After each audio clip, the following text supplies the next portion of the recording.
ça y est. Ah, il se sent voilà. C'était prévisible. Les Français champions du monde, s'ils ne réussissent pas, voilà, à repartir. Voilà, c'est là où on peut doubler. C'est là où on peut doubler. Et il passe. Et il se touche. Et il s'accroche. Et merde. Okay, Lewis, it's hammer time. accélère.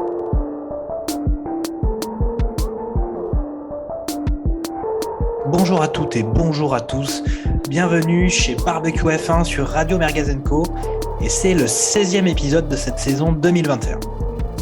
On ne fait pas souvent le rappel sur Radio Merguez & Co, mais je vous le dis aujourd'hui, n'hésitez pas à vous abonner à notre podcast et je ne sais pas comment vous êtes retrouvés ici, mais on est présent sur toutes les plateformes, que ce soit Spotify, Deezer, Podcast Addict, etc., Deezer, même sur YouTube.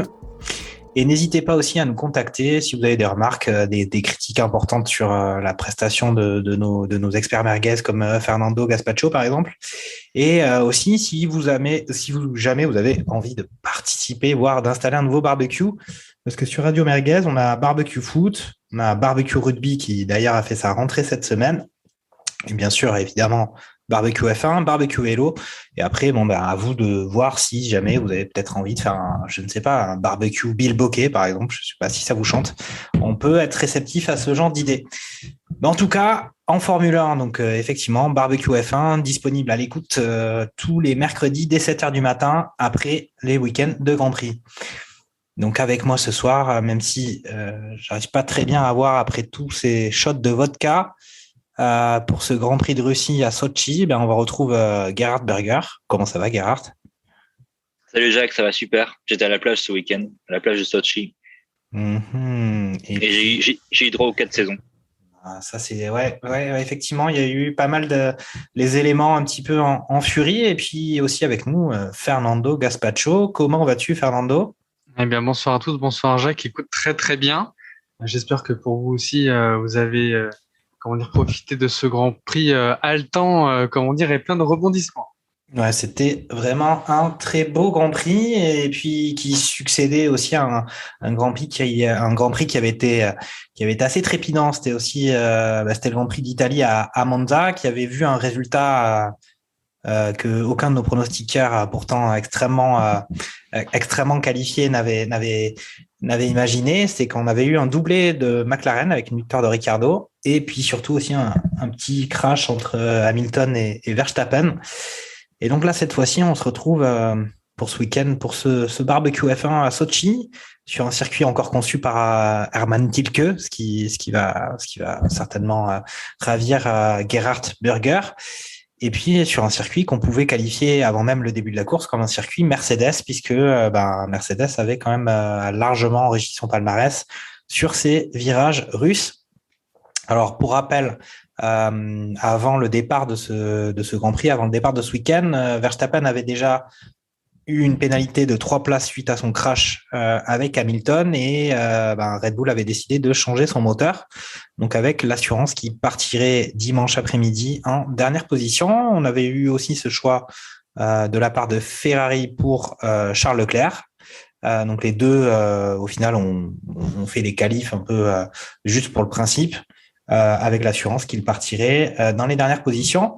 Bon, on va suivre la même chronologie que d'habitude pour les émissions, c'est que on va commencer par les qualifs. À l'issue des qualifs, résultat aussi déjà un peu surprenant, c'était une pole position de la part de notre ami Lando Norris, suivi d'un Carlos Sainz en 3e position, un Russell, incroyable, et 4e Hamilton, suivi d'un Ricciardo, et puis 6e place Alonso, 7e Bottas, 8e Stroll, 9e Perez, et en 10e position, notre Français Esteban Ocon. Résultat très surprenant et déjà l'un des éléments majeurs de ce week-end en Russie, c'est les conditions météo, avec effectivement un petit raté du côté de Mercedes sur justement la toute fin des qualifications et au final Hamilton et Bottas qui l'un comme l'autre faisaient plus ou moins les meilleurs temps. On sentait les Mercedes quand même assez dominantes. Au final, se retrouve pour Lewis en 4e position suite à justement l'arrivée de la pluie pendant les qualifs et arrêtez-moi si je me trompe, Mercedes ou la fin de la pluie, je sais plus. Vas-y, dis-moi Fernando, vas-y, reprends ce débriefing. C'est presque ça. Ouais, après, c'est l'inverse de ce qui s'est passé en course, c'est-à-dire que cette fois, en fait, la pluie, la piste commençait à sécher et il y a eu un retard par Mercedes pour passer au soft, au stand, et qui, du coup, a permis à Norris, Sainz et Russell de chausser les softs à ce moment-là et donc de tirer profit de la piste, quoique c'était quand même sur un fil, j'ai envie de dire, puisque la piste était quand même humide à certains secteurs et donc ce n'était pas chose aisée de maintenir un rythme assez soutenu et de décrocher cette pole à 1 minute 41 pour Norris. Ouais, c'est ça, effectivement. Donc, on va dire que l'écurie Mercedes n'a pas été très active sur ce terrain-là, ou en tout cas n'a pas osé prendre peut-être le risque de chausser ses pneus et au final, ils se sont fait coiffer sur le poteau par Lando Norris qui signe une pole position après déjà une deuxième place la semaine dernière à Monza. Qu'est-ce que tu as pensé, toi, Gerhard, de ces qualifications? On peut noter aussi quand même que Alpine avait réussi à se qualifier avec Alonso et Ocon qui font 6e et 10e. Qu'est-ce que tu retiens, toi, de ces qualifications? On avait justement un Verstappen qui les a quasiment pas faites. On avait un Hamilton forcément déçu de cette 4e place, sachant qu'on sait aussi que sur ce circuit de Sochi, la pole position est pas forcément si gage de première position après le premier virage ou le premier tour, parce que vu la ligne droite, on se fait souvent doubler. Oui, exactement. Oui. Je crois d'ailleurs c'est Norris qui le dit à la fin de la qualification. Il dit j'ai réussi à faire ma première pole position sur le seul circuit où vraiment j'aurais pas voulu faire la pole position. Et en fait, c'est effectivement parce que le premier fait un trou d'air pour tous les gens derrière, et la ligne et le premier virage qui est en fait le deuxième virage sur le circuit arrive tellement loin que les gens ont le temps de prendre l'aspiration et finalement passer la voiture en pole position au niveau du virage. Donc juste pour en revenir un petit peu à ces qualifs, alors certes on pourra en parler des Q3, mais moi j'ai trouvé un peu limite le fait que Verstappen finalement, alors je sais même pas s'il est sorti, je me suis même pas sûr qu'il soit sorti des stands. Si, il est sorti. Il est sorti des stands, d'accord. Mais il a fait un temps ou il a pas fait un temps? Non, je crois qu'il a fait un temps, je vais te dire ça tout de suite. Il a fait un tour. Il a fait un tour, mais pas de temps. D'accord. Moi, je trouve ça un peu limitant, ouais, parce que, alors, certes, effectivement, il savait qu'il allait partir de la fonderie. Mais quand on sait les conditions qu'il y avait, c'est-à-dire, pluie, c'est un peu se sauvegarder potentiellement d'un accident, tu veux dire? Ou d'un accident. Juste parce que finalement on sait très bien que quoi qu'il arrive on partira dernier et du coup on prend pas le risque de le faire alors que tout le monde à côté doit le faire. Moi je trouvais ça un peu limite, je pensais que dans tous les cas il fallait faire au moins un temps. Il y a la règle effectivement 107%. Rien à faire. Qui dit que on doit faire son temps dans les 107% du temps de la personne qui est en pole position, sinon on part pas. Règle qui, on l'a vu dans le passé, effectivement, est assez rarement appliquée. Donc je sais pas trop. On m'a dit qu'apparemment c'était parce qu'il y avait des conditions qui demandaient d'avoir des pneus pluie, qui du coup rendaient cette règle caduque à ce moment-là. Mais dans tous les cas, je trouve que c'était un peu limite, dans la mesure où, par exemple, Charles Leclerc était exactement dans la même situation, et Charles Leclerc est quand même est passé en Q2, et effectivement, n'a pas fait de temps en Q2 après, parce qu'il ça va rien de le faire. Il en avait déjà fait, lui, en l'occurrence. Fernando. Mais il y a juste, en fait, il y a un delta. Alors, je rejoins Gerhard sur un point, c'est qu'effectivement, quand bien même vous savez que vous remplacez votre moteur, moi, je pars du principe que vous devez jouer comme les autres, c'est-à-dire qu'en gros, vous devez jouer les qualifs et faire jeu égal, avec les autres là-dessus. Maintenant, c'est la chose qui diffère entre le fait que Leclerc ait fait un peu plus de tours que Verstappen, c'est aussi pour Leclerc. Leclerc, lui apporte dans son nouveau moteur de nouveaux éléments sur la partie électrique, du moteur, qui font qu'aujourd'hui, ils ont besoin, Ferrari, de consolider ce développement-là pour justement l'amener l'année prochaine sur la monoplace pour le championnat suivant. Donc, c'est aussi important pour Ferrari pour savoir est-ce qu'ils vont dans la bonne, dans la bonne direction pour justement se dire est-ce qu'on fait une connerie ou pas sur le développement moteur, est-ce qu'il faut qu'on revienne en arrière. Donc c'est pour ça il n'y a pas les mêmes enjeux où là où aujourd'hui Verstappen dit de toute façon que je fasse la pole position ou 4e ou 5e, je m'en fous parce que je vais partir dernier.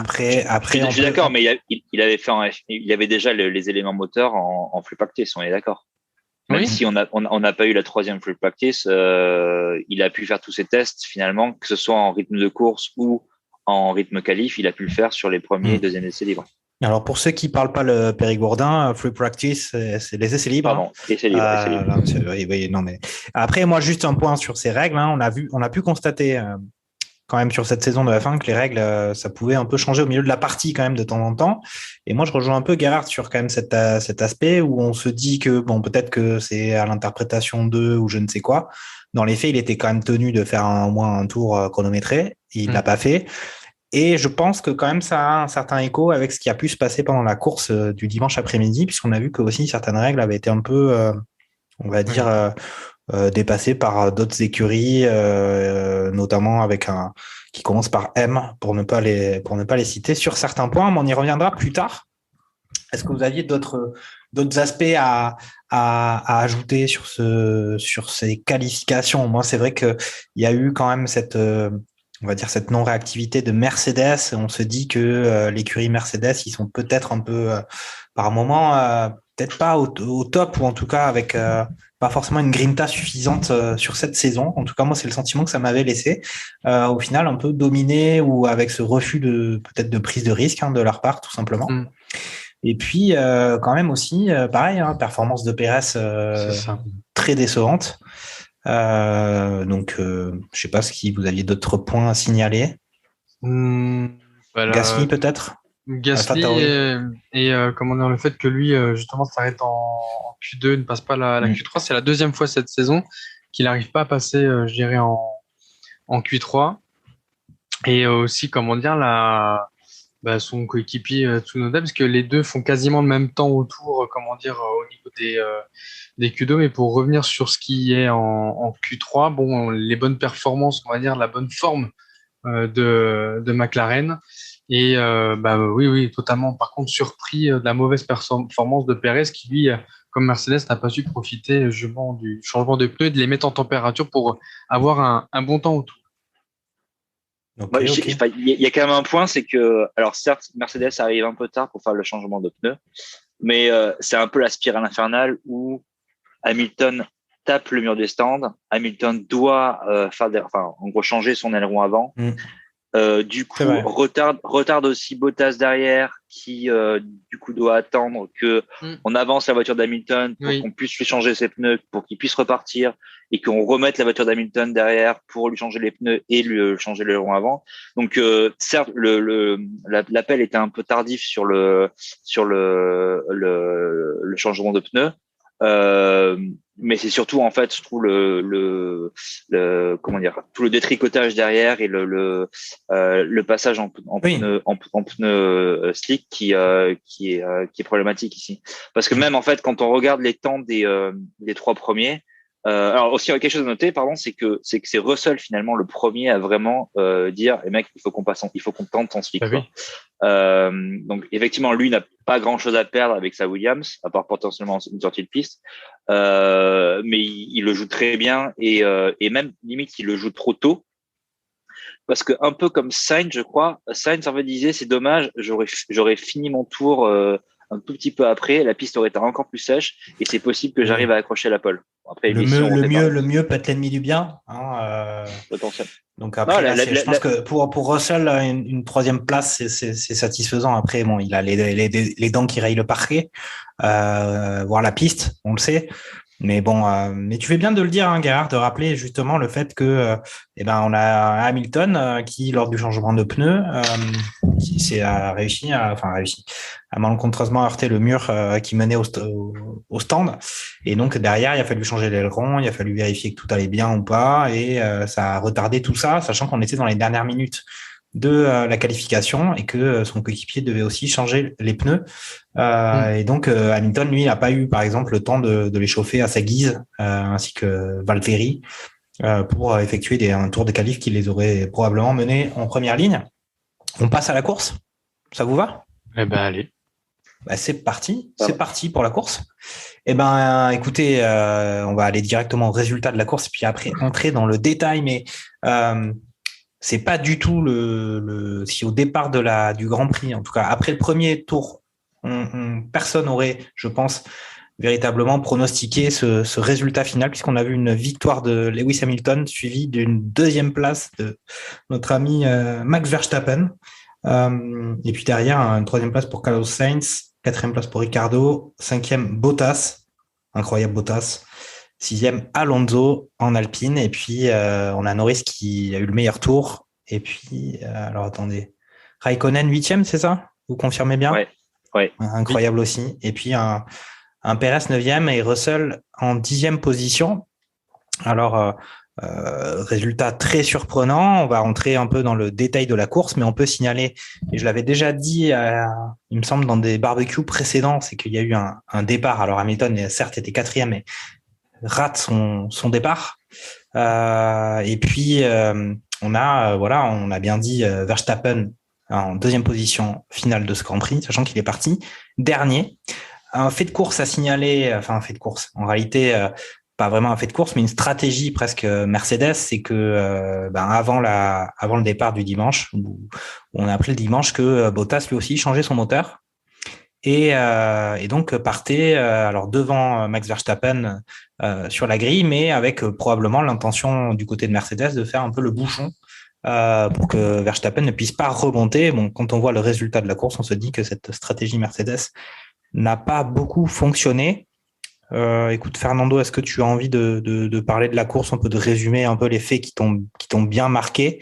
Je te laisse un peu la parole sur cette course. Écoute, si tu veux qu'on parle du départ, j'ai été étonnamment surpris du bon départ de George Russell, parce qu'habituellement, quand je regarde un peu, il a plutôt tendance à en perdre quelques-unes, je dirais, sur ses départs. Là, il a plutôt fait un départ, j'ai envie de dire, correct, sachant qu'effectivement, on l'a dit tout à l'heure, vu la longue ligne droite, je me suis dit qu'à mon avis, il allait se faire un peu dévorer sur les premiers hectomètres. Et finalement, il a réussi un peu à faire bouchon finalement sur les autres.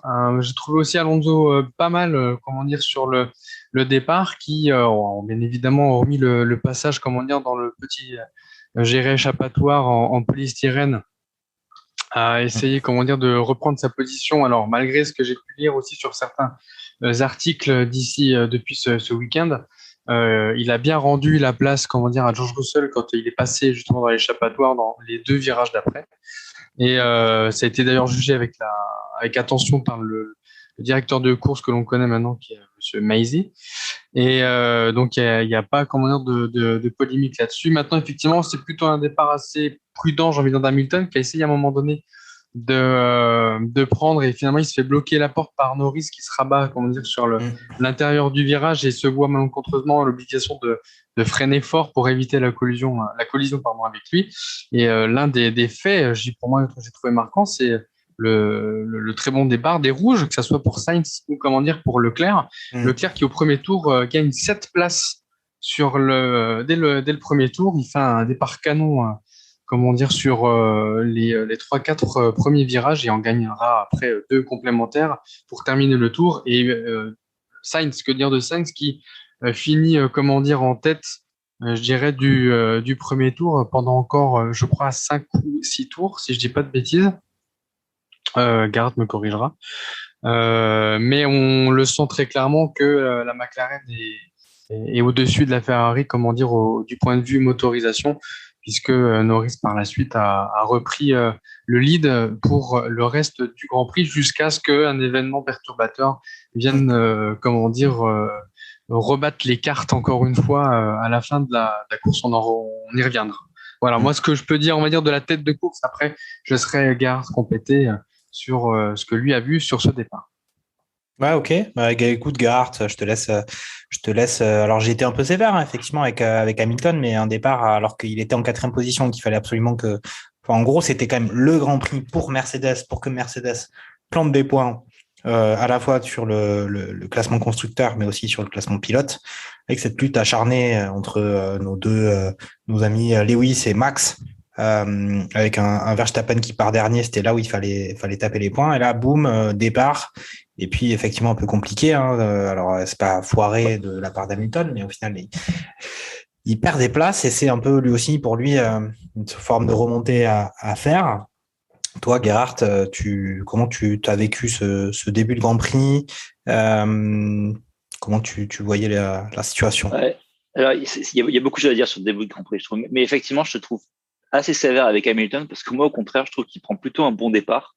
C'est juste que c'est un peu de malchance dans la mesure où Norris décide de le bloquer lui et non pas Sainz, qui fait qu'effectivement, il se retrouve à l'intérieur à devoir, freiner beaucoup plus tôt que tout le monde pour éviter de nous faire une bottasse comme en Hongrie. Donc moi, j'ai pas l'impression qu'il ait vraiment fait de mauvais départ. Je dirais plutôt que Sainz a fait un mauvais départ, même si il se rattrape bien et par un concours de circonstances, il arrive à passer premier à la fin après le deuxième virage. Russell, je suis d'accord avec Fernando. Russell fait un bon départ j'étais aussi surpris effectivement, ne serait-ce que parce que Russell fait en général n'a pas forcément des très bons départs, mais en plus effectivement la motorisation ou en tout cas la voiture, la Williams n'est pas encore à ce stade avancé où elle pouvait vraiment être en compétition avec les voitures de la tête de course sur cette grande ligne droite. Donc voilà pour la tête de course. En revanche, moi je trouve Alonso assez cheeky d'avoir délibérément pas voulu prendre le virage en disant ok bon ben moi je vais passer tout droit. Je l'ai testé en entrée. Enfin non, il avait testé apparemment avant le début de la course sur son tour comment on appelle ça, le tour avant où on se met sur la grille. Le mise en grille, exactement. Il avait testé pour voir si effectivement ça passait. Clairement, il nous a fait un peu une Verstappen de l'année dernière où il savait très bien, même avant le départ, qu'il n'allait pas prendre le virage. Il allait s'économiser potentiellement un aileron ou une roue de collision avec une autre voiture. Il est passé tout droit et puis il a rendu sa place très bien. Mais j'ai trouvé ça un peu limite et c'est quelque chose que déjà on avait vu l'année dernière sur ce Grand Prix, qui avait d'ailleurs coûté à Sainz sa course parce que il avait eu son crash au tout premier virage. Mais je trouve que la voie de remise en piste n'est pas assez sévère pour les pilotes. Je trouve qu'elle devrait être beaucoup plus punitive et on devrait vraiment avoir un deuxième virage dans le virage plus ou moins, ou alors avoir un vrai bac à sable qui fait que t'as pas envie de sortir quoi. Là c'est juste encore une piste c'est une deuxième voie quoi. Choisissez votre voie, tous les chemins mènent à Rome. C'est pas vraiment une voie de garage quoi. C'est un peu le coup du renard quoi. Du côté de notre... Ouais, c'est un bon coup de cheeky. Ouais. Sinon, effectivement, je suis d'accord aussi avec Fernando sur Leclerc. C'est marrant parce que Leclerc, j'avais l'impression de me voir dans la voiture sur Monaco Grand Prix 95, où en mode facile, à la fin du premier virage, tu pouvais partir en dernier sur la grille et arriver premier. Et là, quand tu regardes le replay, c'est vraiment ça. C'est le mec, il part et à la fin au début du virage, même, je crois qu'il laisse une place en plus parce que il aurait pu en prendre un peu plus, mais il préfère la jouer safe. Et c'est vraiment ça. Il remonte toute la file. Donc c'était c'était bien joué de sa part. Et c'était une bonne mise en route de sa course, tout du moins jusqu'à les derniers tours de la course. Et c'était bien démarré sa course que Leclerc nous a fait sur le départ. Ouais. C'est pas français ce que j'ai raconté, mais bon, c'est ça. Ouais, mais tu voulais peut-être le dire en périgourdin, mais non, mais c'est bien comme ça quand même. Alors après, justement, on avait parlé du fait que Max Verstappen avait pas fait son tour de qualification et que déjà c'était un peu limite par rapport aux règles. On a quand même vu un fait de course assez particulier. Enfin, un fait de course. Encore une fois, une stratégie Mercedes. C'est-à-dire que dans les stands, ils sont sortis comme s'ils allaient procéder au changement de pneus pour notre ami Lewis Hamilton. Et puis, c'était un coup de bluff dans lequel on a eu ce sentiment que McLaren un peu est tombé dans le piège. En tout cas, ça a attiré Ricciardo dans les stands et ça a laissé Lewis continuer. Est-ce que vous l'avez vécu comme ça aussi? Est-ce que ça rejoint un peu cette histoire ils se sont dit que Verstappen et Red Bull avaient été un peu limite le samedi et que donc ils pouvaient aussi essayer d'être limite le dimanche après-midi, qu'il n'y aurait pas de dommages pour eux? Alors, en fait, alors sur le coup, on s'est dit ouais, punaise, ils sont un peu gonflés. Ils savent que la règle normalement, c'est de ne pas sortir les mécanos pour justement faire le coup de bluff aux autres écuries en disant on va faire l'undercut, donc on va passer devant au prochain arrêt, etc. En fait, ce qu'il faut aussi avoir en tête, c'est que visiblement, dans les échanges radio qu'il y a eu pendant cet arrêt au stand, en fait, l'arrêt entre Ricciardo et Hamilton a quasiment été donné au même moment, à quelques secondes près, ce qui fait qu'en fait, en règle générale, justement pour couvrir un potentiel undercut, on demande à la voiture adverse, si cette dernière est devant vous, de faire la même chose, mais à l'opposé, c'est-à-dire de ne pas vous arrêter, comment dire, immédiatement, et donc de continuer. Ce qui fait qu'en fait, les mécanos sont sortis au même moment et en même temps, et comme Ricciardo est rentré au stand avant Hamilton, puisqu'il était justement devant lui, eh ben Hamilton, lui, il s'est dit bon bah ok, mais la règle c'est, on va dire tacitement, on va dire quand vous êtes en course, c'est de sortir après que je dirais votre concurrent est passé au stand. Donc du coup, c'est ce qu'ils ont fait. Ce qui a pensé quand on a regardé la réalisation, on discutera, je pense, de la réalisation un peu plus tard, où effectivement on a l'impression que comment dire Mercedes se bluffe, mais au final, quand on analyse après en rediff, on s'aperçoit que finalement non.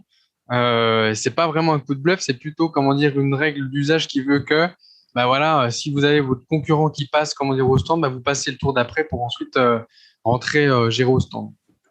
Ok, Gerhard, tu as le même avis que Fernando sur ce point ou c'est moi qui vois le diable un peu partout?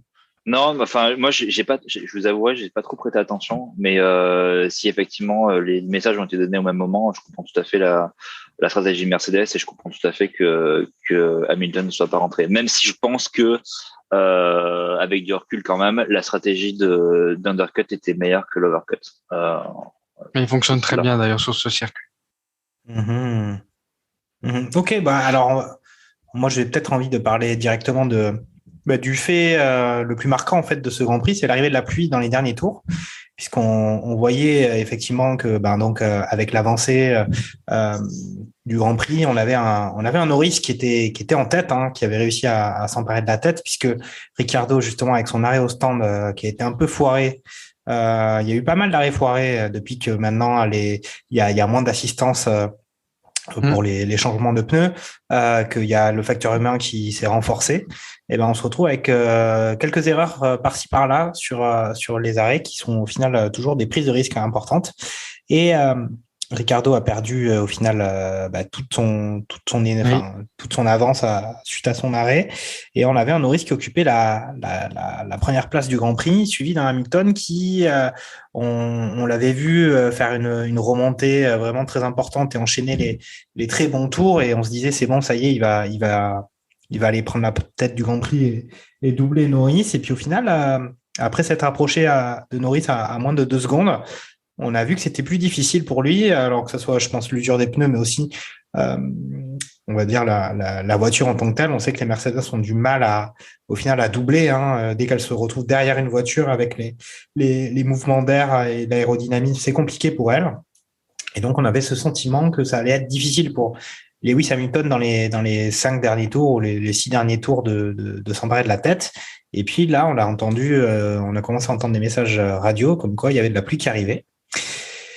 Et la pluie est effectivement arrivée, et là il y a eu des écuries qui ont eu tout de suite l'initiative d'aller chausser les pneus pour cette pluie, et puis d'autres non, d'autres écuries qui ont tardé, et des pilotes, voire quelques pilotes qui ont décidé de se passer de ces changements de pneus et de continuer comme ça, puisqu'ils voyaient au loin, c'est comme le supplice de Tantale, ils voyaient au loin la coupe et la coupe du vainqueur du Grand Prix, et ainsi que la bouteille de champagne Ferrari, déjà débouchée pour eux, et puis ça s'est révélé être le mauvais choix, et c'est ça qui a fait que Norris, on le retrouve absolument pas en tête de ce Grand Prix dans le résultat final, mais on le retrouve en 7e position, alors qu'il a aussi quand même eu le meilleur tour. Et puis aussi notre ami Charles Leclerc, qui avait fait justement, comme Fernando l'a dit, un départ tonitruant, une magnifique remontée, et on s'attend à ce qu'il soit dans les points. Puis au final, Leclerc, pareil, ne va pas mettre les pneus pluie et se retrouve en 15e position, alors que on pouvait attendre beaucoup mieux.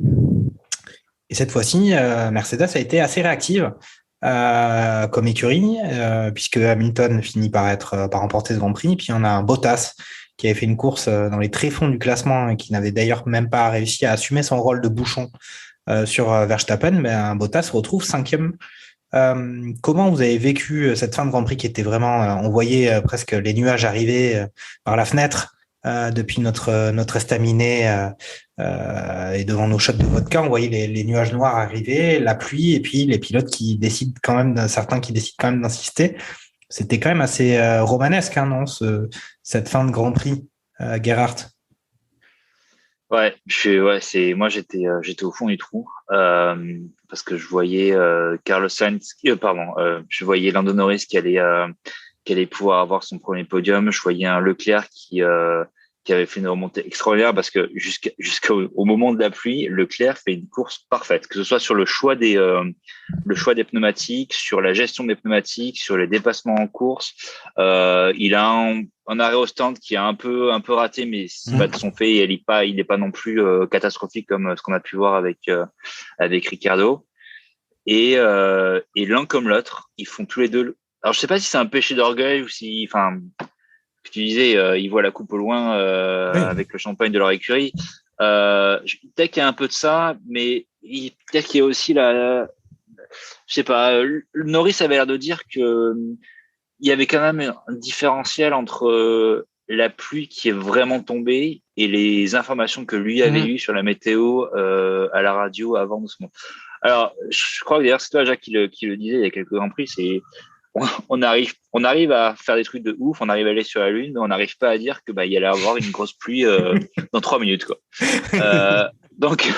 Donc moi je sais pas trop, c'est pour ça que je suis un peu partagé parce que l'un comme l'autre, Norris, je pense que j'ai mis un peu plus de temps à l'apprécier, mais je pense que c'est quand même en tout cas, il est amené à être un grand pilote et Leclerc, bon, j'en étais déjà assez convaincu. Après, peut-être que c'est aussi une bonne leçon pour eux, une bonne leçon d'ego et quelque chose qui va les faire grandir dans la suite, parce que je pense que l'un comme l'autre peuvent vraiment s'en vouloir, quoi. Norris peut vraiment s'en vouloir parce qu'il met probablement sa première victoire à la poubelle et Leclerc rate l'opportunité de pouvoir remonter dans les points et raccrocher un petit peu les Pérez et peut-être pas les Norris du coup si jamais Norris était resté, mais au moins garder à flot le combat entre Ferrari et McLaren. Et là de son fait en réalité et malgré la 3e place de Sainz qui du coup lui profite en l'occurrence de Norris et des choix tactiques de Norris et Leclerc, mais un petit peu les Ferrari laisse partir les McLaren devant pour la course à la 3e place. Donc moi j'étais vraiment déçu pour eux parce que c'est dommage. Je voulais pas qu'Hamilton gagne sa course parce qu'Hamilton n'a pas fait une très bonne course mine de rien. Verstappen n'a pas fait une très bonne course non plus. Et de les voir aussi bas dans le classement, ça m'a fait mal au cœur pour eux. Propos polémiques de la part de Gerhardt. J'allais dire que justement sur la course d'Hamilton ou de Mercedes dans sa globalité, ou ce week-end Mercedes, on allait pouvoir en parler, être un peu critique, hein. Moi je trouve que c'est assez inespéré quand même quand on voit un peu tout le week-end qu'ils ont fait, y compris même la course de Lewis Hamilton, cette victoire. Après Max Verstappen, il pouvait pas faire beaucoup mieux que ce qu'il a fait quand même ce week-end, même si tout n'était pas parfait. On peut dire aussi effectivement la même chose de Lewis. Puisqu'il a remporté ce Grand Prix. Je pense ça, effectivement, arriver second dans partie dernier, c'est un exploit, il y a aucun souci. Mais ça reste une coïncidence. Enfin, soyons clairs. Max Verstappen, il fait pas une course sensationnelle comme moi. Je pense par exemple Leclerc a fait une course meilleure jusqu'au moment où il décide de rester avec ses pneus secs sur. On sait que tu es un esthète, Gerhardt, mais dans ce cas, il y en a pas beaucoup qui ont fait une meilleure course que Max Verstappen. Quand on voit un Bottas ou même son coéquipier Pérez, Bottas Sérieusement, il était 14e ou 15e pendant tout le Grand Prix. Moi, franchement, j'ai vu la course et puis le Grand Prix s'est terminé, j'ai éteint la télé. Puis après, je sais plus quand. Après, j'ai regardé les résultats et puis j'ai vu que Bottas était 5e. J'ai pas compris. Donc après, effectivement, il y a eu la pluie, la pluie à la fin. Personne n'a compris. Mais bon, on va dire que la voiture de Bottas et la voiture de Verstappen, au niveau elles sont à peu près équivalentes. Au final. Il y a quand même eu au moins plusieurs divisions d'écart entre les deux, y compris entre Verstappen et son coéquipier. Après, sur le paddock, il y a qui s'assoit à la table de Verstappen. Effectivement, sur ce Grand Prix, il y en a peut-être quelques-uns qui ont fait un meilleur Grand Prix, mais pas plus qu'un ou deux, non, Fernando? Non, pour moi, alors sur tout ce qui a été dit par Gerhardt sur Ferrari, je suis totalement d'accord. Notamment Leclerc qui, comme Norris, je pense, va se souvenir que de son erreur pendant longtemps. Comment Norris doit s'en vouloir vraiment parce que ça lui tendait effectivement les bras. Maintenant, pour revenir sur Verstappen, à mon sens, il a plutôt été solide dans la mesure où, alors, malgré cette passe d'armes à un moment donné où Alonso, je crois, le double, je ne sais plus à quel moment du Grand Prix, mais moi j'ai regardé 2 fois l'écran pour revoir les images si c'était bien une Alpine qui doublait une Red Bull. Mais donc c'était un peu cocasse. Et puis finalement, bon, après il a repris la place quelques temps après. Bon, une petite parenthèse là-dessus, c'est quand l'Alpine avait des pneus, comment dire, plus neufs que Verstappen. Donc non, moi j'estime qu'aujourd'hui ça a arrêté au bon moment, au même tour que Sainz au 48e, et que aujourd'hui il a réussi à sauvegarder ce qu'Hamilton a mis à tour d'après pour aller s'arrêter, je dirais, au stand, et au contraire a eu la sagesse de faire, à l'instar de Norris qui, on va dire, en erreur de jeunesse, a dit non, on continue. Après, ce qu'il faut aussi retenir, c'est que c'est un rideau. Habituellement, quand la pluie arrive, vous savez comment c'est, hein, ça arrive par petites portions sur le circuit, goutte à goutte, etc. Là, ça a été vraiment le rideau d'un coup, quoi. Donc, ça a surpris pas mal de pilotes, et certains se sont dit, mais ouais, c'est bon, c'est praticable. Et finalement, deux virages après, c'était fini, quoi. Et fini, mais dans les deux sens, c'est-à-dire fini dans le sens où c'est trop tard, on va perdre plein de place pour aller s'arrêter au stand, et fini parce que la course, elle est cuite pour eux, quoi. Ah, oui. En effet, ouais, mais comme je dis bien, moi c'était plus, je crois, quand j'ai dit on va sur la Lune, et puis moi le matin quand je pars à vélo, je sais pas s'il faut que je mette le kawaii ou autre chose, parce que personne n'est capable de me le dire. Mais qu'est-ce qu'on peut dire sur tout ça? On peut dire que non, mais moi j'aimerais juste revenir sur Verstappen, parce que effectivement, si on commence à comparer sa course avec celle de Bottas, oui, effectivement, il fait une bonne course, mais enfin, je veux dire, Bottas fait une course calamiteuse, hein, en fin de compte. Et encore une fois, il est 5e par un jeu de hasard qui fait que il a fait une bonne décision. Il a pris une bonne décision dans le Grand Prix, qui était de chausser les pneus intermédiaires dans les premiers. Bon, soit mis à part ça, il a végété entre je sais plus, après la 14e place. Il me semble quand même que Verstappen, c'est ça que j'ai retrouvé ce que je voulais dire, c'est que Verstappen, la course se passe absolument normalement, il finit par se retrouver à 10 secondes d'Hamilton, alors qu'il s'est rien passé de particulier quand même. Non, je suis d'accord avec toi. Il s'est rien passé de particulier, à part qu'on a eu 2 trains de DRS, et une fois que Verstappen et Leclerc d'ailleurs ont remonté le 2e train de DRS, ils se sont retrouvés très rapidement derrière le premier train de DRS, qui était emmené par Russell, Ricciardo, Hamilton, Perez, je crois, dans le tas aussi. Et voilà, quoi. Enfin, et je dis pas qu'Hamilton a fait une très bonne course, hein, loin de là. Enfin, je pense qu'on pourrait y revenir. Mais de là à dire que Verstappen a fait une très bonne course, non, moi je suis pas tout à fait d'accord. Hein. On compare à une course comme Norris a pu faire, ou Sainz a pu faire, ou Leclerc je suis peut-être un peu biaisé aussi parce que je suis pour le Ferrari, et ça s'entend, j'imagine. Mais en termes de gestion, en termes de gestion, quand même, hein. En termes de gestion des pneus, Verstappen n'a pas été très bon, comparé à Leclerc qui, lui, pour le coup, était magistral magistral sur son Grand Prix. Et encore une fois, jusqu'au moment où il commence à pleuvoir et sa décision de vouloir rester en pneu sec. Mais ils sont pas sur la même course non plus, Gerhard.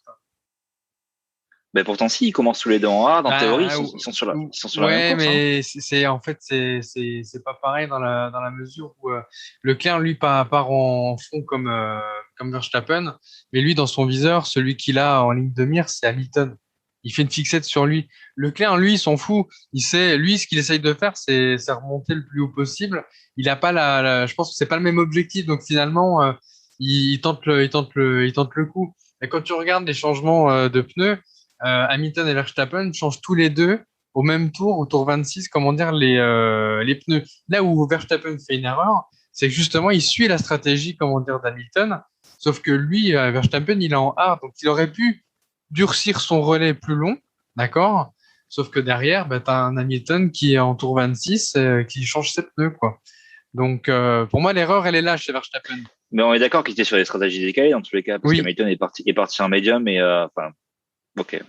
Encore une fois, moi je trouve pas que ce soit une très bonne.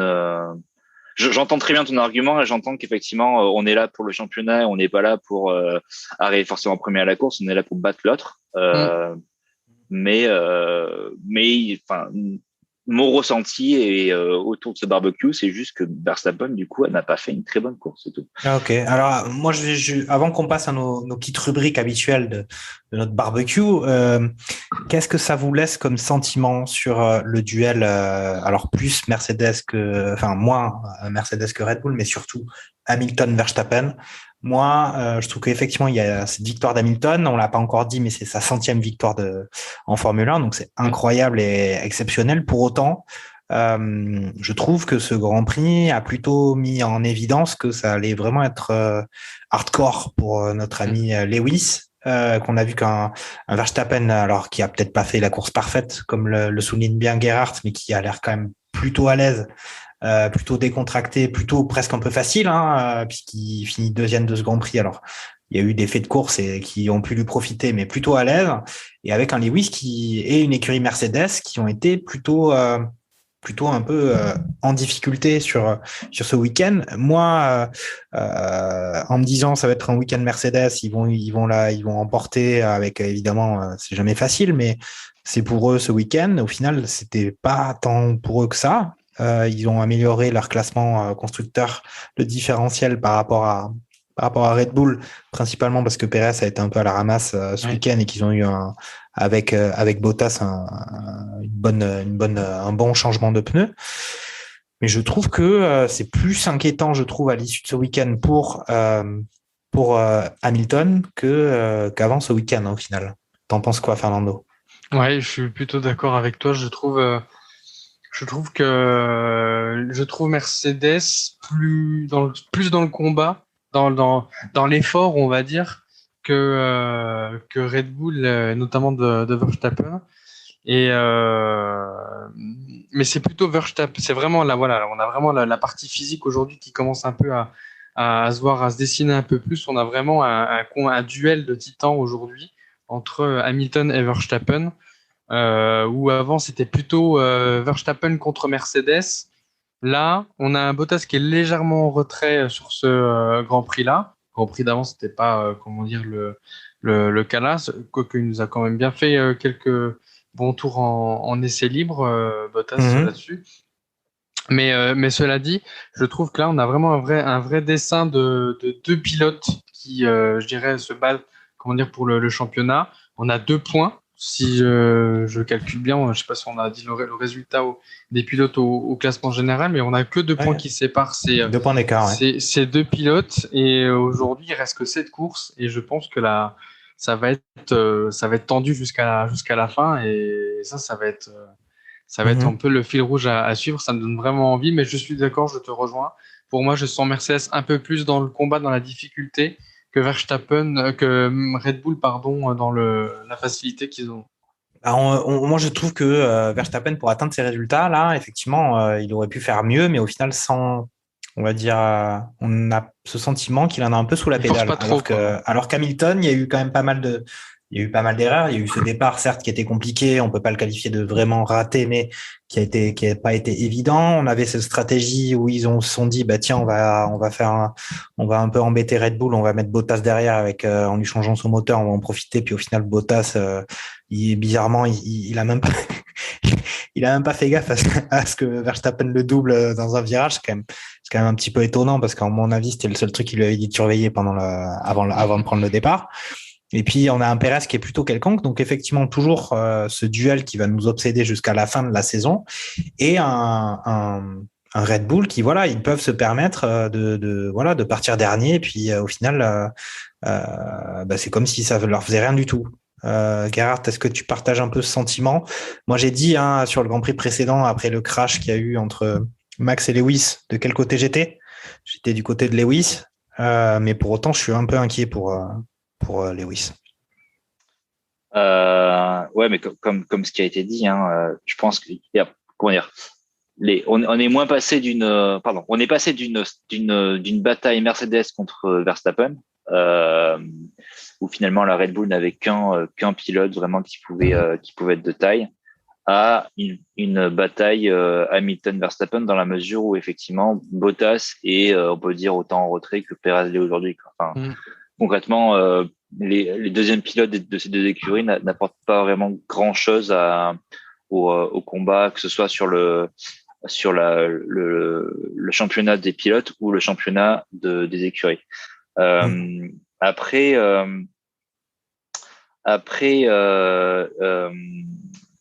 comment dire, le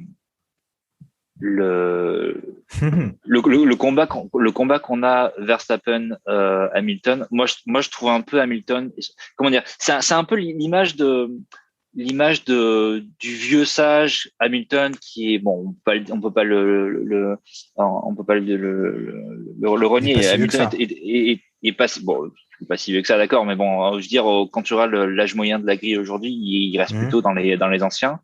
Très bon pilote, mais un peu en train de souffler derrière toute sa jeunesse, emmenée en particulier par Max Verstappen qui est derrière et qui a l'écro et qui se laisse pas vraiment faire, quoi.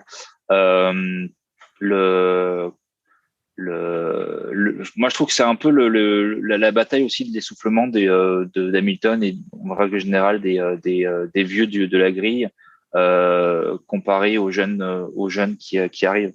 Un autre truc aussi qui est assez, je trouve, flagrant, en particulier sur cette course-là, c'est de voir vraiment le différentiel de voitures qu'on peut avoir sur la grille. Quand tu vois une voiture qui part 20e et qui facilement arrive second, enfin facilement. Oui. Facilement et avec un peu de chance, arrive seconde, tu te dis bon bah c'est vrai que c'est dommage, quoi. C'est dommage, quoi, parce que tu sens que tout le monde joue pas à armes égales. Bon, on savait très bien, mais c'est assez, après, en un sens un peu triste. Ouais, bon, après, pour autant, c'est vrai que quand on regarde les qualifs, on voit que les écarts sont pas forcément très larges, ils sont plutôt serrés, quand on est dans des qualifications, on va dire standards, sans événement météo particulier. Mais après, pour revenir sur ce que tu disais sur l'essoufflement des vieux, est-ce qu'on n'est pas aussi quand même sur aussi des styles de pilotage un peu différents quand même? On a un style de pilotage du côté de Verstappen qui est quand même plus agressif naturellement que celui d'Hamilton, même quand il était plus jeune. Arrête-moi si je me trompe, Fernando. Tu partages ce jugement? Écoute, oui, il y a un effet de génération, on est totalement d'accord. On sent aussi que la jeune génération, enfin, tu prends les Norris, comment dire, les Sainz, Leclerc, Gasly, qui ont vraiment envie de mettre la patate, de prouver aux autres. En fait, c'est ça, c'est aussi de prouver aux autres, comment dire, que on mérite de miser sur eux et d'aller dans des top teams. Là où un Hamilton, en termes d'évolution, si ce n'est à engendrer des records Grand Prix après Grand Prix, qualif après qualif, c'est quoi la suite, tu vois? Et je pense qu'à un moment donné, je suis d'accord. Lui, il dit j'arrêterai la F1 quand en gros j'aurais pu envie d'être derrière un volant de Formule 1. J'ai envie de te dire aujourd'hui, il souffre plus je retourne dans le débat de tout à l'heure. Je le vois plus souffrir qu'un Verstappen aujourd'hui. Oui, à l'arrivée des courses, je le vois plus épuisé qu'un Verstappen. Après, quand on gagne 100 Grands Prix, qu'on est 7 fois champion du monde, le seul truc qui peut se passer, c'est qu'on arrête de gagner des Grands Prix et qu'on arrête d'être champion du monde quand même. C'est quand même ça le. Oui. Et en gros, on fait ça jusqu'à ce que ça s'arrête. Et c'est bien normal et c'est comme ça. Après, on avait pu penser qu'il allait peut-être s'arrêter à la fin de la saison dernière.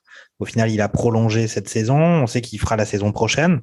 Donc, il a continué à s'engager. Mais quand on est au sommet, pendant autant d'années, le seul truc qui peut se produire, c'est qu'il y a un jeune avec encore lui aussi avec les dents qui rayent le parquet, qui croque la voiture dans un virage, quoi. Comme on l'a vu plusieurs fois cette saison. Bon. Ouais, mais c'est intéressant parce que moi j'ai pas un historique qui remonte à plus de 3 ans en Formule 1, on va dire, avec ma grande ellipse de presque 20 ans. Mais je sais pas si dans l'histoire récente on a eu autant de jeunes pilotes aussi talentueux entre guillemets que ce qu'on a aujourd'hui sur la grille. Et peut-être que ça joue aussi. Je sais pas je me demande si ça joue pas aussi sur la pression que peuvent potentiellement sentir aussi les anciens et les écuries potentiellement. Ouais. Parce que, quand on regarde, même si on n'est pas forcément d'accord, mais enfin, on peut quand même être d'accord sur le fait que ce soit un Russell, Norris, Gasly, Leclerc, même Sainz. Voilà, c'est cité déjà, oui. Tu veux dire? Ils te font plus vibrer que ça fait quand même ça fait 5 sur 20 déjà où tu peux honnêtement te dire c'est 5 qui probablement au même Verstappen bien sûr 6 sur 20 qui dit où tu peux dire probablement ont tous leur chance à avoir un titre de champion champion du monde dans les années qui suivent. Alors que je sais pas si on revient 10 ans en arrière, on pourrait se dire tu pouvais avoir machin truc bidule chouette qui aussi pouvaient avoir leur chance. Ce que tu dis, Gerhard, c'est qu'en gros, à l'époque, là, il y en avait 1, voire 2 qui se détachaient du lot. Aujourd'hui, tu en as 6 qui se détachent du lot, mais il y en a plus. Le nombre est plus important que à l'époque. Et ça, je suis d'accord, c'est plus marquant aujourd'hui. Ouais. Mm-hmm. Ok, on a fait un bon petit tour là sur un peu le bilan. Après, on évoque peut-être d'une certaine façon la lassitude du champion ou la difficulté du champion qui voit ses petites chevilles mordillées par les jeunes qui arrivent. Oui, c'est bien normal, c'est l'évolution telle qu'elle a lieu dans le sport de haut niveau. Peut-être faire un focus maintenant sur nos amis les Frenchies qui ont vécu un week-end russe difficile. Pas trop de résultats et de performances, en tout cas pas de points pour notre ami Gasly et pour notre ami Ocon qui ont fini respectivement 13e et 14e.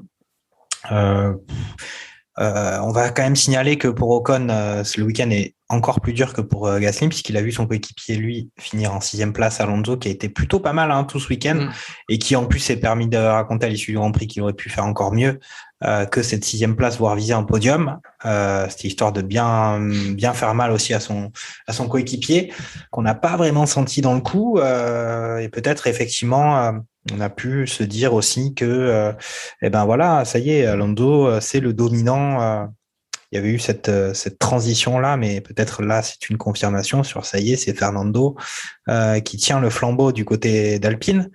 Et puis en revanche, pour Gasly et AlphaTauri, là, par contre, c'est week-end vraiment très décevant. Alors que Gasly avait l'air de croire en les performances de sa monoplace. Pas de résultat, encore une fois, son coéquipier qui, lui, pour le coup, il n'y a pas de compétition, ils sont pas dans le même championnat, Tsunoda et Gasly. Qu'est-ce que vous avez pensé de ces Frenchies sur ce week-end? Est-ce que vous voulez ajouter des éléments les concernant, Fernando? Pas oublier, je pense que là, ce week-end, c'est pour AlphaTauri, c'est un week-end, pour rien, parce qu'il n'y a pas de points qui rentrent, je dirais, cette semaine. On a un changement qui se fait tardivement de choix de pneus en qualification qui leur coûte, notamment pour Gasly, de passer en Q3. Donc ils partent sur le milieu de plateau. On a en résultat final une 13e place pour Pierre et Tsunoda 17e. Enfin voilà, je pense qu'il y a j'ai pas d'autre chose à ajouter, comment dire, pour eux. Ça a été vraiment catastrophique, comment dire, en Russie. Donc week-end à oublier pour eux. Après, effectivement, pour Alpine, mis à part Fernando Alonso qui, vieux de la vieille, voilà, un peu baroudeur, j'ai envie de dire, cela raconte, comment dire, pour dire oui, bah j'aurais pu aussi faire mieux et même le podium. Ok, bon, très très bien. Après, effectivement, il faut pas non plus enterrer, je pense, Ocon quand même. Si ce n'est qu'effectivement, bon, il finit 14e, ce qui est, comment dire, un piètre résultat. À voir ce que ça donnera, comment dire, au prochain Grand Prix. Mais très honnêtement, ouais, c'est décevant, comment dire, pour lui. Je veux dire, là où on le voyait plutôt, comment dire, essayer de profiter justement de là où tout le monde a vu la pluie arriver, se disant, bon, bah, tiens, je peux pas faire comme les autres et je vais m'arrêter et en essayant de remonter. Finalement, bon, bah, il se fait aussi piéger et puis voilà, il est aujourd'hui à la 14e place, juste derrière Pierre. Gerhard, un avis sur nos amis les Frenchies. C'est pas toujours le bon week-end. Hein. Ça a eu pratiquement aucune incidence, je crois. Mais Gasly se fait quand même accrocher de la toute fin par un Stroll qui. Oui. Stroll, c'est très marrant ce qui se passe avec lui. C'est-à-dire que on lui pose la question à la radio, on lui fait mec, est-ce que tu es prêt à continuer en pneu sec alors qu'il commence à pleuvoir? Il dit ouais, pas de problème, je reste en pneu sec. Littéralement le virage d'après, il tourne pas. Il sort complètement en glissant. Et là, il fait là, je crois qu'il faut mettre il va pas mettre les inters. Après, il manque de sortir Vettel complètement alors, je pense qu'il a pas fait du tout exprès, il a même pas vu arriver. Il essaie de rester sur la piste. Il manque de le sortir. Il le voit pas et Vettel prend presque le mur à cause de Stroll. Ouais. Et quelques virages après, il va aller taper Gasly, mais tu sentais que Stroll, c'était vraiment il était au bout du rouleau, quoi. Il en pouvait plus, il avait juste envie de. Qu'est-ce que je fais sous la pluie? Exactement. Et pourtant, c'est bizarre parce qu'on dit toujours que Stroll est quand même un des pilotes qui, en général, se démarque pas mal sous la pluie. Donc bon, ça mise à part, effectivement, un week-end assez catastrophique pour AlphaTauri et notre ami Pierre. Je pense qu'il en était conscient et il dit on a fait une erreur stratégique et on a que ce qu'on mérite. Pour être honnête avec vous, Ocon, j'ai pas trop regardé. J'ai pas trop suivi sa course. Je sais pas trop ce qu'il a fait. Il a toujours un peu végété en milieu de tableau. J'ai pas trop suivi ce qui s'était passé à la fin non plus. Donc j'ai pas vraiment de commentaires à faire. Et Alonso, je en ai parlé. Moi, je le trouvais quand même un peu cheeky sur le départ, mais il n'empêche qu'il a fait une course qui est tout à fait honorable pour une écurie comme Alpine in fine. Donc ouais. Ok, bah, ça fait quand même 2 week-ends difficiles pour Gasly, puisque sur Monza, il a eu un problème mécanique assez tôt dans le Grand Prix, et là cette fois-ci, il finit en mauvaise position. Ok, bah on peut pas non plus avoir des bonnes performances du côté des Français tous les week-ends. Après, ça fait quand même plaisir pour Alpine qui quand même engrange quelques points avec Alonso et puis est pas si mal classé au classement constructeur par rapport aux ambitions qu'on avait un peu définies sur nos barbecues précédents, puisque là ils sont en cinquième position derrière Ferrari. Ils ont pris un peu le large par rapport à AlphaTauri qui eux ont eu 0 points, et puis aussi Aston Martin, même si James Bond sort enfin au cinéma cette semaine, Aston Martin n'est qu'à 59 points au championnat. Peut-être faire un point encore une fois sur les satisfactions sur ce week-end. Alors on peut dire satisfaction pour Hamilton qui remporte son 100e Grand Prix, satisfaction pour Verstappen qui s'empare de la 2e place du fond de la grille, mais on a déjà parlé de ces top pilotes, top écuries. Peut-être un petit mettre la focale un peu sur les performances quand même des McLaren qui sont encore une fois au rendez-vous ce week-end après un doublé le week-end précédent. Cette fois-ci, on se retrouve avec un Ricciardo 4e et un Norris qui, je pense, a pleuré dans son casque sur les derniers tours de Grand Prix, même s'il avait envie d'éviter de se sortir. Il a dû, il n'y avait pas que de la pluie dans l'eau qui ruisselait sur son casque, il y avait des larmes. Est-ce que vous avez un peu envie de parler de McLaren? C'est une sacrée renaissance quand même renaissance. Ils ont franchi un palier. clairement depuis quelques Grands Prix. Après, il y a des circonstances de course, mais malgré tout, ils arrivent à. Si c'était que ça, ils n'auraient pas les deux voitures aussi haut à la fin des Grands Prix, Fernando. Ouais, il y a un regain de forme, comment dire, notable de la part de McLaren. Ce qu'il faut noter, c'est que Ricciardo, qui finit quatrième de ce Grand Prix, a quand même gagné son Grand Prix en Italie, qui, comme toute victoire, en fait, vous avez cette énergie, comment dire, qui est gardée, qui perdure encore les Grands Prix après. Le tout, c'est de la garder le plus longtemps possible.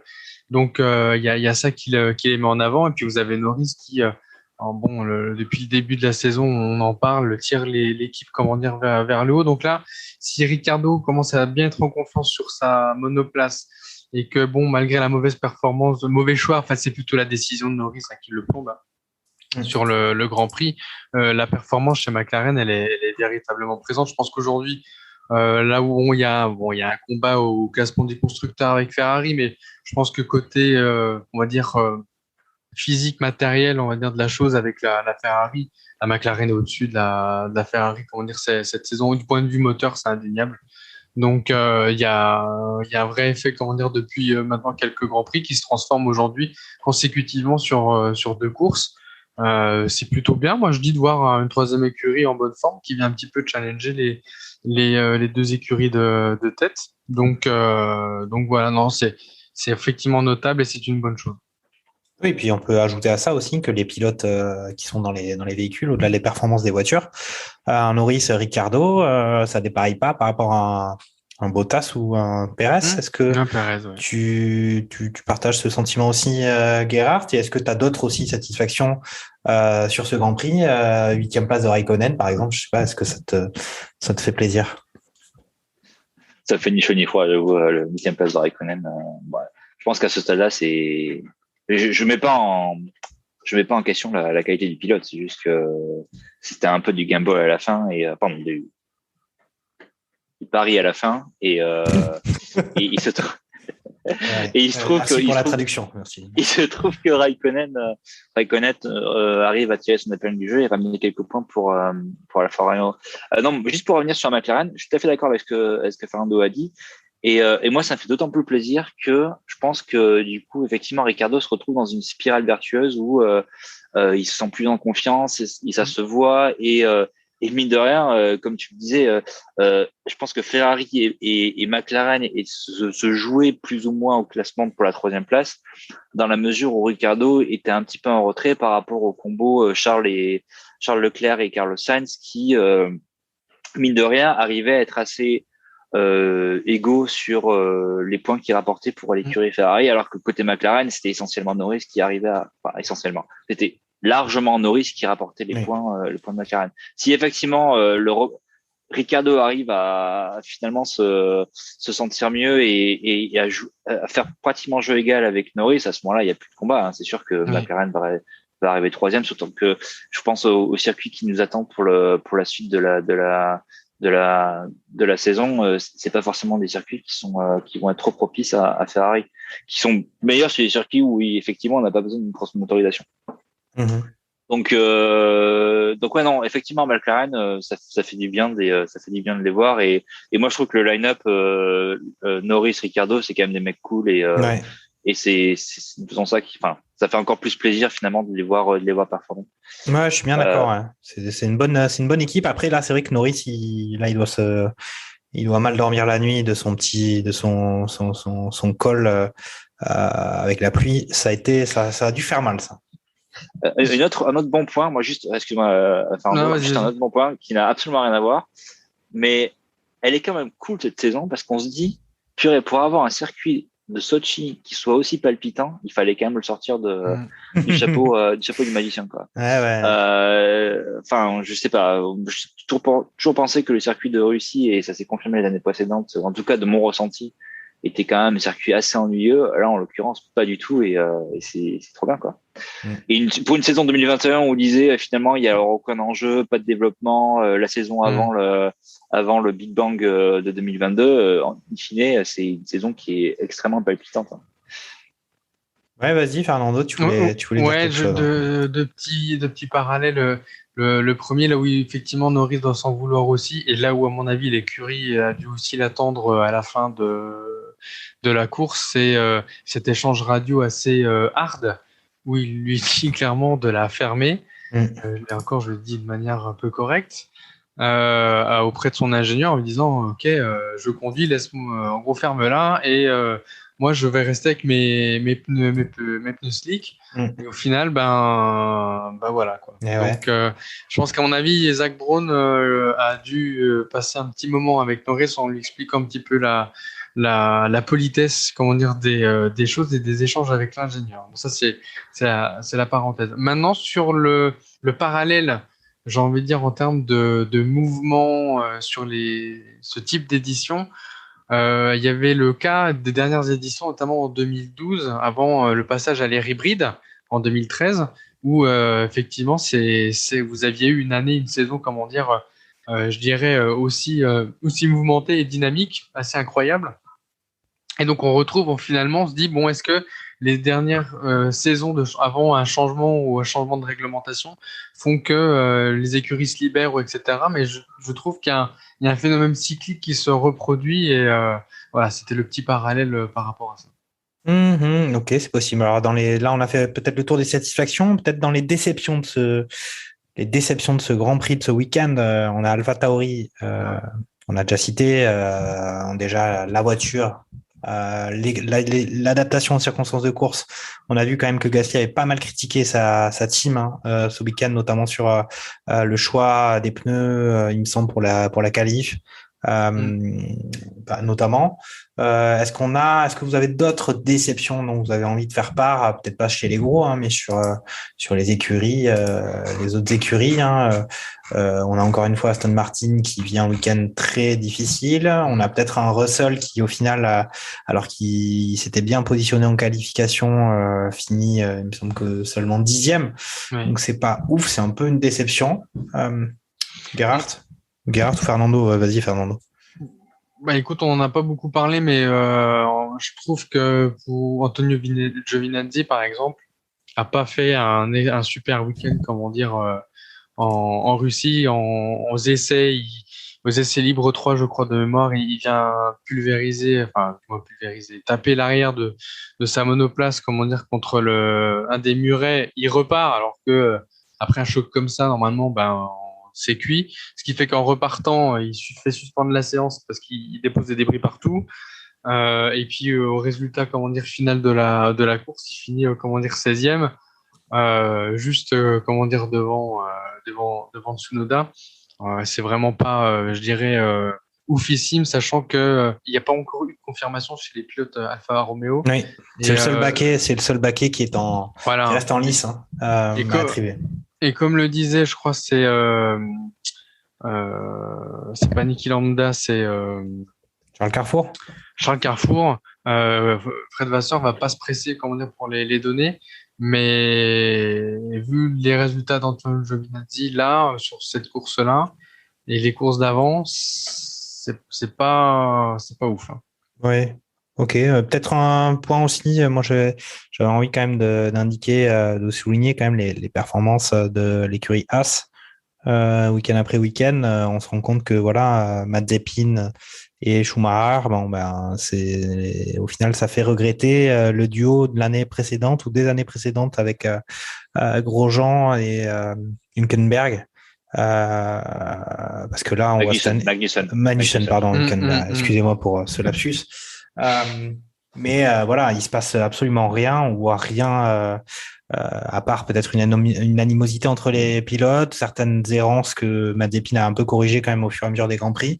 Mais il se passe vraiment rien du côté des Haas. Gerhardt, est-ce que tu veux ajouter des choses dans cette benne de déception? Les Haas, le problème, c'est que je sais même pas à quel point finalement les pilotes font partie de la déception, parce que la voiture en elle-même a pas du tout été développée cette année, donc elle partait déjà pas très haut. Elle était sûre qu'elle allait pas arriver très haut non plus en ne faisant rien dessus. Je sais pas quand est-ce que. Alors moi, c'est sur le cas de Tsunoda.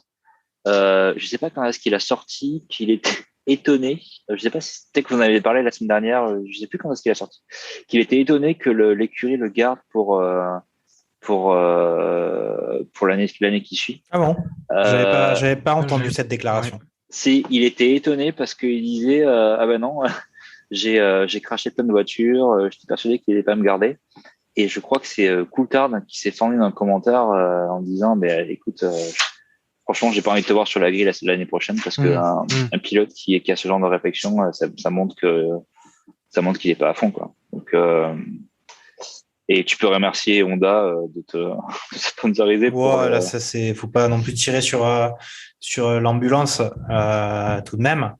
Ouais, c'est un peu bizarre cette déclaration. Alors, moi, j'avais lu le commentaire de Coulthard, mais je savais pas que c'était par rapport à ça. Donc, du coup, je fais le lien maintenant. Je crois que c'est ça. Hein. Écoute, non, tu me mets le doute, mais je suis pas tout persuadé que c'est ça. Non, mais c'est. Et c'est vrai que moi aussi, ça m'avait étonné quand j'avais entendu que Tsunoda s'étonnait de rester l'année prochaine sur la qualité là. Mais il est aussi les jeunes. Nous, on en avait parlé dans un des barbecues où on disait que, moi, je trouvais ça assez surprenant, effectivement, qu'il reste l'année prochaine. Bon, après, effectivement, il y avait des histoires on avait lancé la sphère de Madame Irma en disant c'est peut-être lié au moteur. Et donc, bon. Mais bon, il n'empêche quand même que le moteur Alpha Tauri, Honda arrête. Hein. Oui, Honda arrête, mais Red Bull rachète. Ouais. Ok, bon, on a fait un peu le tour de ce Grand Prix, de ces satisfactions, de ces déceptions, du grand duel qui nous occupe, qui va probablement nous occuper jusqu'à la fin de la saison. En tout cas, on peut le souhaiter, histoire que ça soit trépidant jusqu'au bout. Et on va passer tout de suite aux 5 informations inutiles de notre ami Sébastien Vettel. C'est maintenant. C'est box. Salut tout le monde, c'est Sébastien Vettel pour les 5 infos inutiles de la semaine. Pénalité, le mur des stands a pris 3 places sur la grille ainsi que 10 secondes de stop and go après son accrochage avec Lewis Hamilton pendant les qualifications. Je me suis endormi pendant le Grand Prix, je peux vous dire que le réveil fut brutal quand je n'ai pas vu de orange sur le podium. Pour Lando, le lundi doit être difficile, ma fourche a langué, désolé. Red Bull pourrait changer de moteur chaque week-end, au final il serait performant, et ne serait pas si pénalisé de partir en fond de grille. Quelle intelligence de la part de la FIA d'avoir changé les règles des arrêts au stand en cours de saison. Résultat, les championnats vont se jouer sur un bon ou un mauvais arrêt. C'était Sébastien Vettel pour les 5 infos inutiles. On se retrouve au prochain Grand Prix. Voilà. On a écouté notre ami Sébastien Vettel et puis maintenant on va passer à notre dernière rubrique, la rubrique traditionnelle où nous allons évoquer le prochain Grand Prix qui va avoir lieu cette fois-ci pas ce week-end mais le week-end d'après le dimanche 10 octobre à Istanbul. C'est le Grand Prix de Turquie. Et puis on va un peu faire nos petits pronostics. On a déjà évoqué un peu la vision que chacun avait de ce duel Hamilton-Verstappen. Moi, c'est vrai que j'ai l'impression que Verstappen a pris un petit ascendant à minima psychologique, même si Hamilton a gagné ce Grand Prix de Russie. Fernando, comment tu vois ce Grand Prix d'Istanbul? C'est quoi à la fois ton pronostic et puis l'enchaînement des performances? Écoute, s'il peut être aussi palpitant que celui de l'année dernière, ça peut être surprenant. Je rappelle que l'année dernière, il y avait eu aussi la pluie et le froid qui avait, donné un petit peu de l'action, au Grand Prix. Mm-hmm. On a vu, je crois, un Stroll qui était parti en tête de la course, si je dis pas de bêtises. Et dans les derniers tours, on a, un Leclerc qui se foire, avec sa Ferrari, qui en profite. Non, c'est Leclerc qui se foire avec sa Ferrari et Vettel en profite justement pour monter à la 3e place du podium. C'est l'un des seuls podiums d'ailleurs que Vettel aura fait lors de la saison 2020. Donc j'espère on avait une victoire d'Hamilton quand même. Voilà. Donc à voir ce que ça donne. Après, en termes de dynamique cette année, je verrais bien Red Bull, sans grande difficulté. Les McLaren, parce que ils sont dans une bonne dynamique et pourquoi pas les rouges derrière quand même, parce que on reste supporter de Ferrari. Ok. Donc ton pronostic exact, parce que là, on est quand même, Mon là, pronostic est exact. Je verrais bien, comment dire, un Verstappen en tête, suivi comment dire, d'un Hamilton, et je mettrais bien un Ricciardo. tu fais, ok, d'accord. C'est pas la première fois que tu fais ce pronostic. Et Oui. écoute, on l'enregistre quand même dans la comptabilité des merguez Marquezienne. pour évidemment le très grand barbecue qu'il y aura en fin de saison avec tous les différents experts merguezers. Gerhardt, Istanbul, c'est encore un circuit de Tilke, ça, non? Je crois, oui. La plupart des circuits Bah, sur la saison sont. J'avais 9 chances sur 10. Hein. C'est vrai, c'est pas faux. Ah non, la question c'est est-ce que le revêtement est enfin compatible avec les Formule 1? Parce que je crois que c'était ça aussi l'année dernière, le problème qu'il y avait eu, c'est qu'en plus de la pluie, en fait, c'était une piste de patinage à glace. Alors, j'ai pas trop de souvenirs de comment le circuit est. Il me semble qu'il y a pas mal de petits virages un peu mal foutus. Il y a du dénivelé, oui. un petit peu sur ce circuit. Il est sympa, moi je l'aime bien. Ok. Alors je veux dire, ok, donc c'est pas un circuit qui est complètement moteur, mais c'est pas un circuit qui. Ok. Alors je veux dire un Max Verstappen en premier, suivi d'un Lewis Hamilton, suivi d'un Lando Norris. Ok, d'accord. Ok, très bien. Bon, alors moi, Jacques Lafritte, je suis toujours team Lewis. Hein. Je vais mettre Lewis Hamilton, suivi d'un Lando Norris, suivi d'un Daniel Ricciardo. Non, Valtteri Bottas. Voilà. Oh. Ah, c'est sûr que non. Valtteri Bottas, il a dit qu'il allait se sacrifier pour l'équipe, pour le bien du championnat de Lewis. Il a dit. Oui, d'ailleurs, ça dépend. Il a dit ça dépend.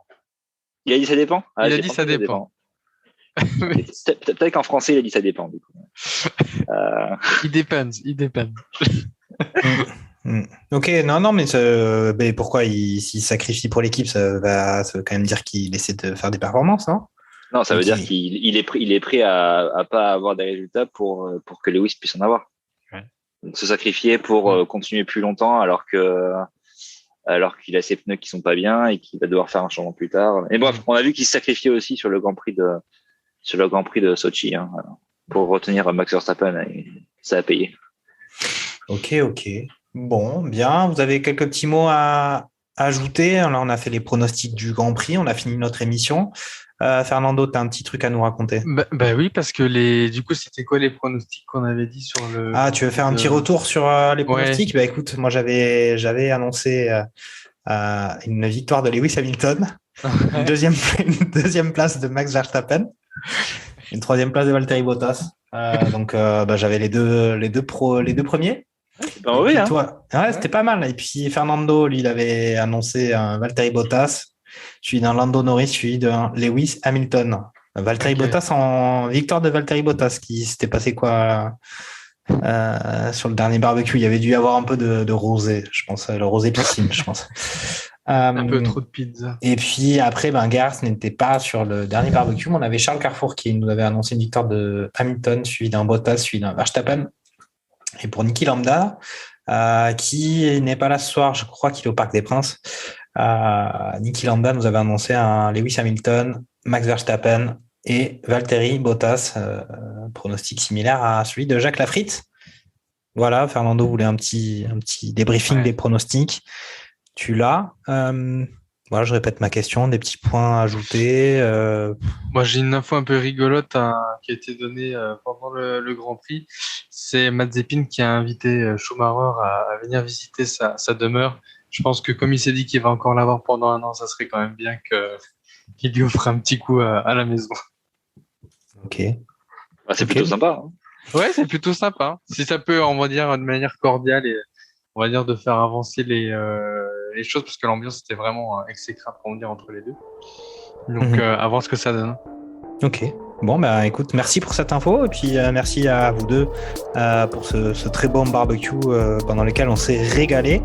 Je vous souhaite à tous une bonne semaine jusqu'au prochain Grand Prix d'Istanbul le 10 octobre.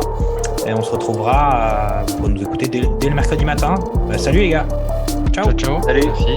Ciao. Ciao. Accélère, accélère.